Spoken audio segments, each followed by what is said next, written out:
ആദ്യത്തെ ചോദ്യം നോക്കാം. പൊട്ടുകളടുക്കി ത്രികോണം ഉണ്ടാക്കാം. ഓരോ ത്രികോണത്തിലെയും പൊട്ടുകളുടെ എണ്ണം എഴുതുക. തുടർന്നുള്ള 3 ത്രികോണങ്ങൾ ഉണ്ടാക്കാൻ വേണ്ട പൊട്ടുകളുടെ എണ്ണം എഴുതുക. ഇവിടെ നമുക്ക് ഇത് കണക്കാക്കുന്നത് 1+2 ആ രൂപത്തിലാണ്. 1+2 = 3. ഇവിടെ ഈ മൂന്നിലേക്ക് എന്താ ആഡ് ചെയ്യുന്നു? നെക്സ്റ്റ് നമ്പർ ആഡ് ചെയ്യുന്നു. അപ്പം 3+3 = 6.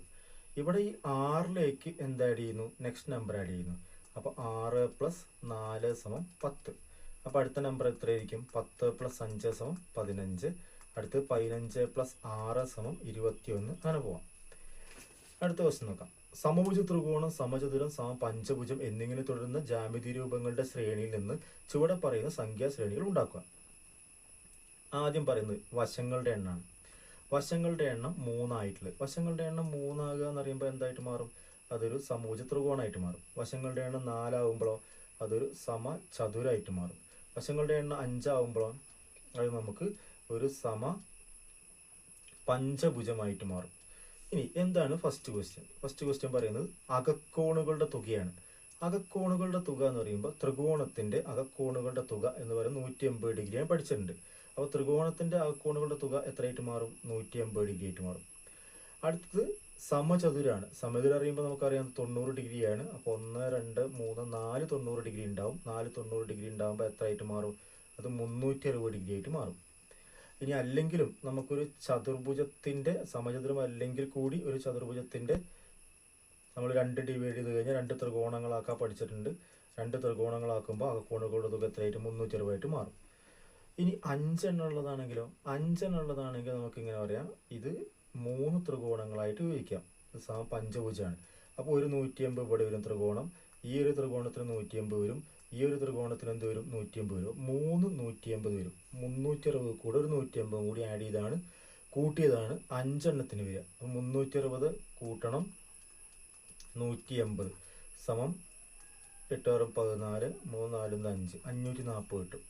അപ്പോൾ നമുക്ക് 5 വശങ്ങളിൽ എത്ര കിട്ടും? 540 കിട്ടും. ഇനി 6 വശങ്ങളാകുമ്പോൾ ഒരു 180 കൂടി കൂട്ടിയാൽ മതി.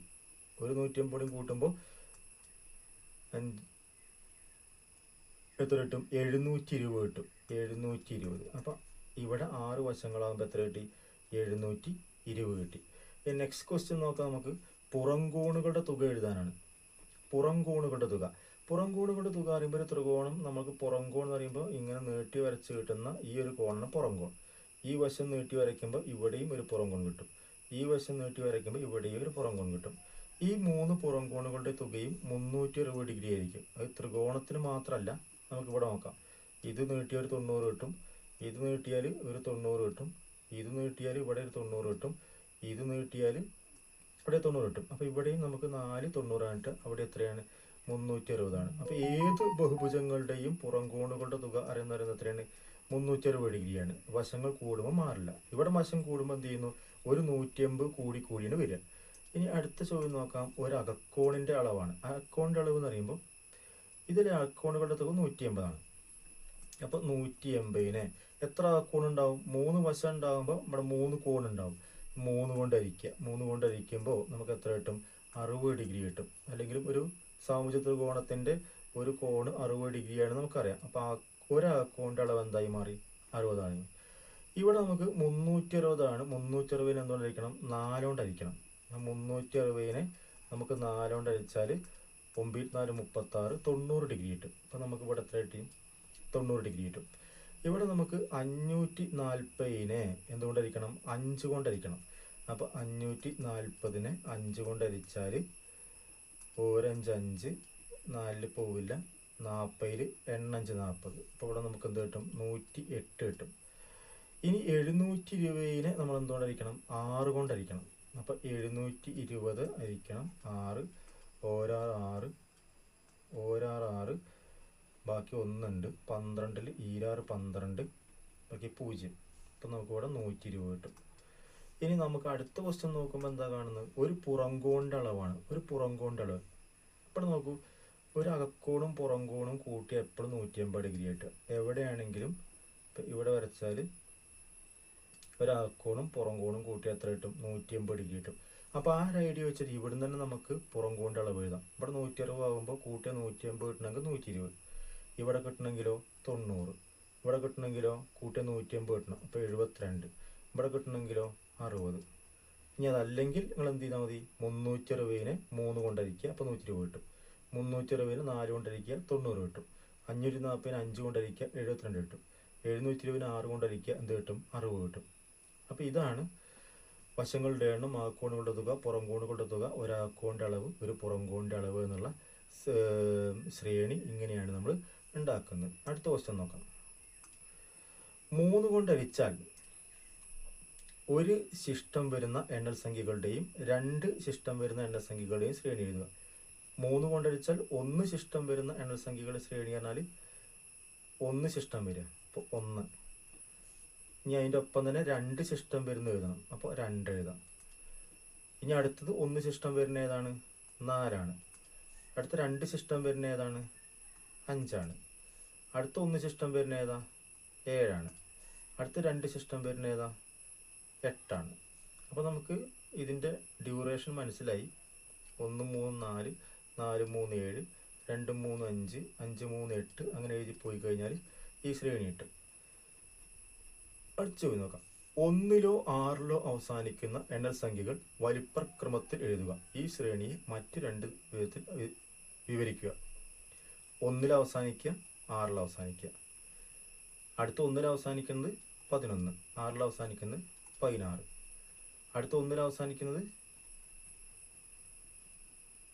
21, 6ൽ അവസാനിക്കുന്നത് 26. അങ്ങനെ പോകും.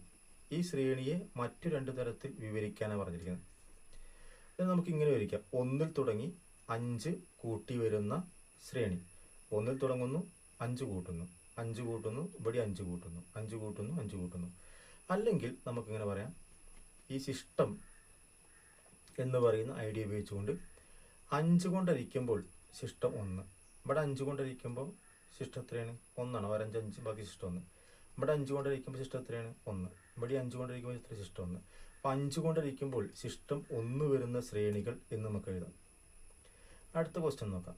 അടുത്ത ക്വസ്റ്റ്യനിൽ പറയുന്നത്, ഈ സമഭുജ ത്രികോണത്തിൽ നിന്ന് വശങ്ങളുടെ മധ്യബിന്ദുക്കൾ യോജിപ്പിച്ച് കിട്ടുന്ന ചെറിയ ത്രികോണം വെട്ടിമാറ്റിയതാണ് ആദ്യ ചിത്രം. ഇതിലെ 3 ത്രികോണങ്ങളിൽ നിന്നും ഇതുപോലെ നടുവിലെ ത്രികോണം വെട്ടിമാറ്റിയതാണ് 2ാം ചിത്രം. ഈ ക്രിയ ഒരിക്കൽ കൂടി ചെയ്താണ് 3ാം ചിത്രം. കുറച്ച് ചോദ്യങ്ങൾ തന്നിട്ടുണ്ട് ഇവിടെ. ഓരോ ചിത്രത്തിലും എത്ര ചുവന്ന ത്രികോണങ്ങളുണ്ട്? ഇവിടെ നോക്കൂ, 1 2 3. അപ്പോൾ ഈ ചിത്രത്തിലെ ചുവന്ന ത്രികോണങ്ങളുടെ എണ്ണം എന്ന് പറയുമ്പോൾ എത്രയാണ്, നമുക്ക് എഴുതാം, 3 എഴുതാം. ഇവിടെ നമുക്ക് ഈ 3 എന്നുള്ള പിക്ചർ ഒരു വട്ടം ഇവിടെ വന്നു. അങ്ങനെ ഈ പിക്ചർ 3 വട്ടം ആവർത്തിച്ചു. അപ്പോൾ ഇവിടെ തീർച്ചയായിട്ടും എത്ര ഉണ്ടായിരിക്കും, 3ന്റെ 3 സെറ്റ് ഉണ്ട്. അപ്പം 3ന്റെ 3 സെറ്റ്, ഇപ്പം 3 9ആയി. ഇതേ പിക്ചർ ഇവിടെ ആവർത്തിച്ചു, ആ സെറ്റ് 3 എണ്ണം ആവർത്തിച്ചു, ആ പിക്ചറിൻ്റെ 3 സെറ്റ് ആവർത്തിച്ചു. അപ്പോൾ നമുക്ക് അവിടെ എന്ത് ചെയ്താം, 3 × 3 × 3 എണ്ണി നോക്കാതെ തന്നെ നമുക്ക് മനസ്സിലാവും. ഇനി ഒന്നും വെട്ടിമാറ്റാത്ത മുഴുവൻ ത്രികോണത്തിൻ്റെ പരപ്പളവ് 1 എന്നെടുത്ത് ഓരോ ചിത്രത്തിലെയും ഒരു ചെറിയ ത്രികോണത്തിൻ്റെ പരപ്പളവ് കണക്കാക്കുക. അതായത് ഇത് മൊത്തം പരപ്പളവ് 1 ആണെന്ന് കരുതുക. ഇതിൻ്റെ മൊത്തം പരപ്പളവ് 1 ആണെന്ന് കരുതുകയാണെങ്കിൽ ഇതിലെ ഒരു ത്രികോണത്തിൻ്റെ പരപ്പളവ് എത്ര എന്നുള്ളതാണ്. ഈ 1നെ 4ആയി ഭാഗിച്ചിട്ടുണ്ട് ഇവിടെ. 1 2 3 4, ഇതും കൂടി കൂട്ടിയ 4. അപ്പോൾ ഒരു ത്രികോണത്തിൻ്റെ പരപ്പളവ് പറഞ്ഞാൽ എത്രയായിരിക്കും, 1/4 ആയിരിക്കും. അപ്പോൾ ഇവിടെ എത്രയായിരിക്കും, 1/4 ആയിരിക്കും. അപ്പോൾ ഈ പരപ്പളവ് 1/4 ആണ്. അതിനെ വീണ്ടും 4 ഭാഗമാക്കി. ഈ ഒരു ത്രികോണത്തിൻ്റെ പരപ്പളവ് 1/4 ആണ്. അതിനെ വീണ്ടും 4 ഭാഗമാക്കി. 4 ഭാഗമാക്കുമ്പോൾ ആ 4 ഭാഗമാക്കിയതിൻ്റെ എന്തുണ്ടാവും, 4 ഭാഗം. 4 ഭാഗമാക്കിയതിൻ്റെ വീണ്ടും 4 ഭാഗമാക്കിയത്. അങ്ങനെയാണെങ്കിൽ ഇവിടെ പരപ്പളവ് എന്തായിരിക്കും, ആ 4 ഭാഗമാക്കിയതിനെ 4 ഭാഗമാക്കിയതിൻ്റെ വീണ്ടും 4 ഭാഗമാക്കിയത്. അപ്പോൾ നമുക്ക് ഇതിങ്ങനെയാണ് കിട്ടുക. ചോദ്യം അടുത്ത് നോക്കാം നമുക്ക്. ഓരോ ചിത്രത്തിലെയും ചുവന്ന ത്രികോണത്തിൻ്റെ ആകെ പരപ്പളവ് എത്രയാണ്? ഓരോ ചിത്രത്തിലെയും ചുവന്ന ത്രികോണത്തിൻ്റെ ആകെ പരപ്പളവ്. ഒരു ത്രികോണത്തിൻ്റെ പരപ്പളവ് 1/4 ആണ്. അങ്ങനത്തെ 3 എണ്ണം ഉണ്ട്. അപ്പോൾ ഇവിടെ പരപ്പളവ് എത്രയായിരിക്കും, 3 × 1/4. ഇവിടെ ഒരു പരപ്പളവ് 1/4 × 1/4 ആണ്. അങ്ങനത്തെ എത്ര എണ്ണം ഉണ്ട്, 3 × 3 9 എണ്ണം ഉണ്ട്. ഇതിനെ നമുക്ക് കൃതി ഉപയോഗിച്ച് എഴുതാം. 1/4 4 ഇൻറ്റു 4 ഇൻറ്റു 4 വരുമ്പോൾ 4 കൃതി 3. അങ്ങനത്തെ 3 ഇൻറ്റു 3 ഇൻറ്റു 3 ഉണ്ട്. അപ്പോൾ നമുക്ക് എന്ത് എഴുതാം? 3 കൃതി 3 എഴുതാം. ഇങ്ങനെ തുടർന്നാൽ കിട്ടുന്ന ഈ 3 ശ്രേണികളിലെയും ആദ്യത്തെ 5 സംഖ്യകൾ എഴുതുക. ഇങ്ങനെ തുടർന്നാൽ കിട്ടുന്ന ഈ 3 ശ്രേണികളിലെയും ആദ്യത്തെ 5 സംഖ്യകൾ എഴുതുക എന്നുള്ളതാണ്. ഇപ്പം ഇവിടെ 3 3 3 9 3 9 27 27 ഇൻറ്റു 3 എഴുതും 81 81 ഇൻറ്റു 3 എഴുതും 243 വരും. ഇവിടെ എഴുതുമ്പോൾ എന്താ എഴുതുക? 1/4 1/16 1/16 ഇൻറ്റു 4 എത്ര വരും? 64 വരും. അതിനെ വീണ്ടും 4 കൊണ്ട് ഗുണിച്ചിട്ട് അടുത്ത് എഴുതാം. ഇവിടെ നമുക്ക് എഴുതാം 3/4 9/16 27/64. അടുത്തത് നമുക്ക് ഗുണിച്ചെഴുതാം. 27 64 27 3 കൊണ്ടും 27 3 കൊണ്ടും 64 4 കൊണ്ടും ഗുണിച്ചെഴുതി കഴിഞ്ഞാൽ ആൻസർ കിട്ടും.